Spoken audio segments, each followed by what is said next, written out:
Hey guys, welcome back to Facebook Keto Kitchen where we make keto delicious. So today we're going to make something yummy since it's cold outside in Vegas. Oh my gosh, it's like 30-something degrees and it's January. I figure I'll make something that's going to be warming to the body and the soul, which will be some Shirataki noodle soup.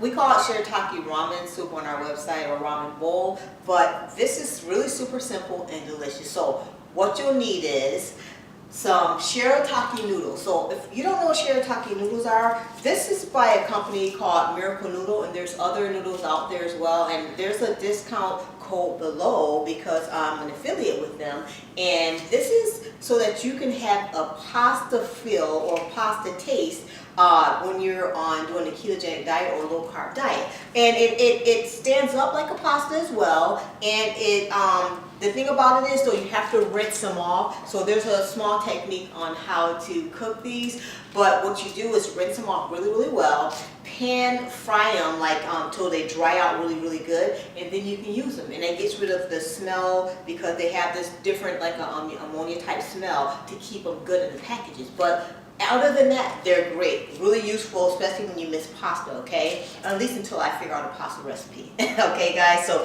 I put 2 packs of these, and what I did with, I used their spinach one because I wanted some color, and I used the plain white one. So that's how the white ones look. So pretty much that's how they look, and they really stand up really well against sauces and also soup or liquid. So I got 2 packages of that. We have about a cup of cooked chicken. I shredded it up really well. We have some mushrooms, and I like to use the bella mushrooms because they're meatier instead of the white mushrooms, okay? Or you can use any type of mushroom you like, of course, but I just like these. I put, instead of cabbage, because on the website it says bok choy or cabbage, and guess what? I forgot to buy the cabbage, to be honest with you. So what we're going to do is double up on mushrooms, but generally use about a cup or 2 of cabbage in here too, if you want that.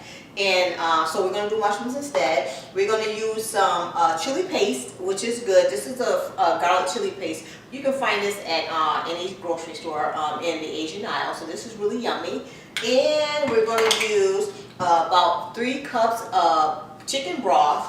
And we're going to get it started first of all. We have a tablespoon of butter and a tablespoon of either olive oil or coconut oil. So we're going to get that heated up, because what we're going to do is actually get our mushrooms nice and sauteed, okay, and nice and brown, okay. So that takes about 5 to 10 minutes, and we're going to let that cook up. And after that's done, we'll add our spices, which are half a teaspoon actually, pepper, ginger, and salt. Okay, so we'll add that afterwards, but first we're going to get this nice and cooked. And a little trick with the mushrooms, guys, when you're cooking mushrooms, it's best technically not to add the salt right away. If you want the mushrooms to get nice and brown, you want to get them cooking with the oil and the mushrooms by themselves, because once you add the salt to it, the mushrooms tend to release the moisture out of them, okay? So if you want to get a nice brown mushroom, cook them without the salt first. Then you can add your salt afterwards, okay? So we're going to get these nice and cooked brown, at least cooked fully through, and then I'll be right back to add the rest of the ingredients, okay?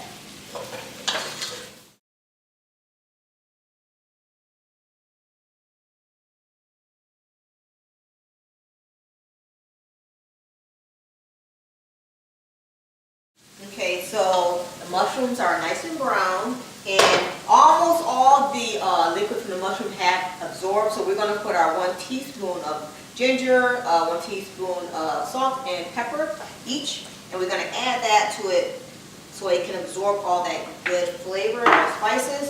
Stir that up a little bit. All right.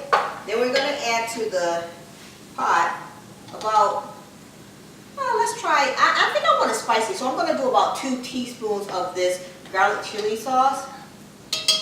Alright, it's called garlic chili paste actually, or just fresh chili paste. Stir that up a little bit, and then we're going to add everything else into the bowl. We have our chicken.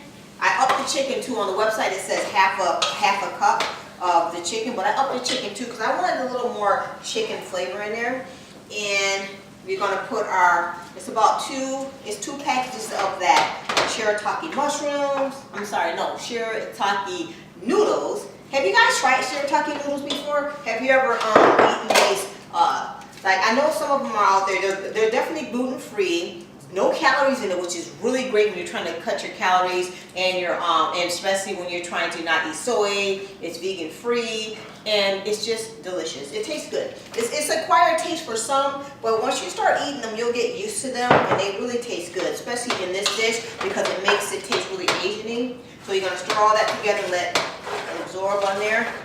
And always scrape the little bits off the bottom of the pan, because that's where all the good flavors at. But have you tried the Shirataki noodles before? We got our chicken broth. I use chicken broth. You can use chicken broth or beef broth as well, guys. So this is really yummy. It almost kind of reminds me of, well, I guess with the pasta in it, it's not pho, but it has that backdrop flavor to pho, P-H-O. I think you say pho or pho. It's a soup, either way. But yeah, and with these Shirataki noodles, guys, you want to cut them up. Unless you want long strands of noodles, you can cut them up as well. So we're going to stir that up and let that get nice and simmer for about 20 to 30 minutes on low, so that all the flavors can absorb into the pasta, into the meat, and it just gets really nice and marinated, okay? Then we're going to add a little bit of sesame oil at the end, okay, so that the flavor, you can really taste it in there. So I'll be right back, let this cook, and I'll show you what it looks like and tastes like when we get back.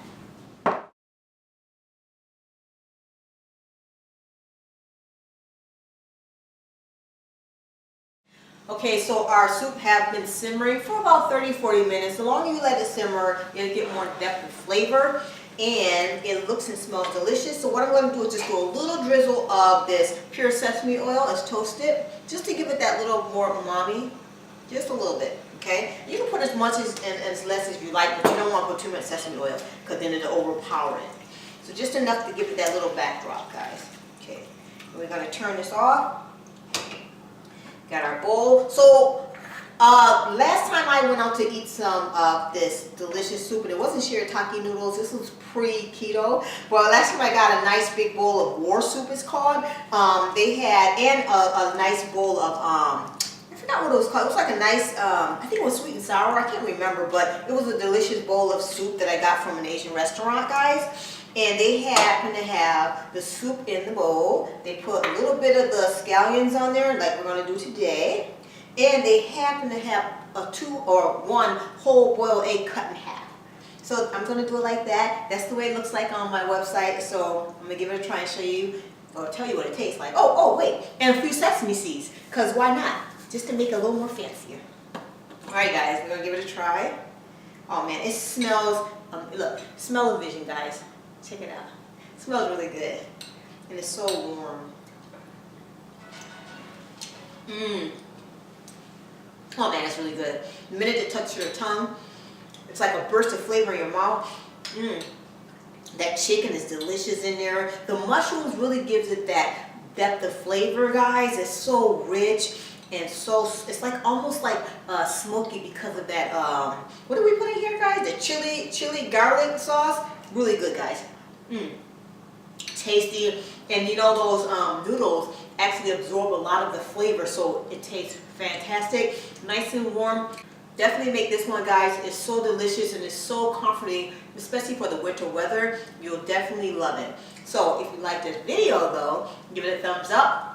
And definitely subscribe to our channel, guys. Be a part of the Facebook Keto Kitchen family. And also hit the notification bell thing so that you'll definitely get notifications when I upload a new video. So I'm Rosemarie. Thank you guys for hanging out with me. And blessings, and have an amazing week, guys. See you later. Bye.